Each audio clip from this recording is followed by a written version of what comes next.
নমস্কাৰ জেআৰজি ব্লগলৈ পুনৰবাৰ সকলোকে স্বাগতম জনাইছোঁ। আজি আমি আলোচনা কৰিবলৈ লৈছোঁ বৰ্ডাৰ সিকিউৰিটি ফ'ৰ্চত খালী হোৱা 1248টা পদৰ সম্পৰ্কত।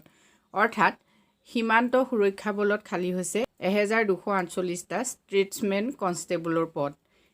এই পদসমূহৰ বাবে কোনে কোনে আবেদন কৰিব পাৰিব আৰু কেনেকৈ আবেদন কৰিব, লাষ্ট ডেট কেতিয়া, সেই সম্পৰ্কে আজি ভিডিঅ'টোত আমি আলোচনা কৰিম।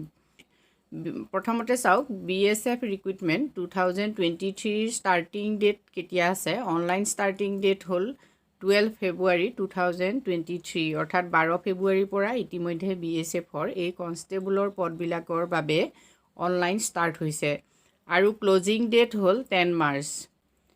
এপ্লিকেশ্যন ফিজ আপোনালোকে চাওক, জেনেৰেল OBCৰ বাবে 100 আৰু SC ST এক্স ছাৰ্ভিচমেনৰ বাবে এপ্লিকেশ্যন ফিজ নাই। এজ লিমিট চাওক, 18ৰ পৰা 23 ইয়াৰ্ছৰ ভিতৰত হ'লে আপোনালোকে এই পদসমূহৰ বাবে এপ্লাই কৰিব পাৰিব।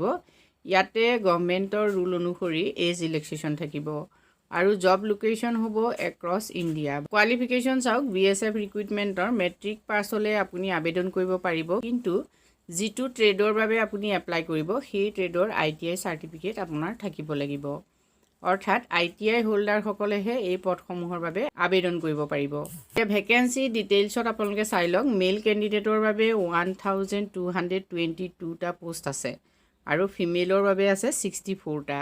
অল টোটেল 1248টা পদ। অল টোটেল 1248টা পদৰ বাবে অনলাইন ষ্টাৰ্ট হৈছে। ফিজিকেল ষ্টেণ্ডাৰ্ড আপোনালোকে চাওক, হাইট হ'ব লাগিব মেল কেণ্ডিডেটৰ 165 চেণ্টিমিটাৰ এণ্ড ফিমেলৰ 155 চেণ্টিমিটাৰ। চেষ্ট ফৰ অনলি মেল কেণ্ডিডেট 78 চেণ্টিমিটাৰ্ছ আৰু এক্সপাণ্ড কৰিলে আপোনালোকৰ 5 চেণ্টিমিটাৰলৈকে এক্সপাণ্ড যদি কৰে তেতিয়াহ'লে আপোনালোকৰ 83 হ'ব লাগিব চেণ্টিমিটাৰ। পে' স্কেল হ'ল 21,700ৰ পৰা 69,100। আৰু আপোনালোকে কেনেকৈ এপ্লাই কৰিব, BSFৰ অফিচিয়েল ৱেবছাইটত গৈ আপোনালোকে এপ্লাই কৰিব পাৰিব।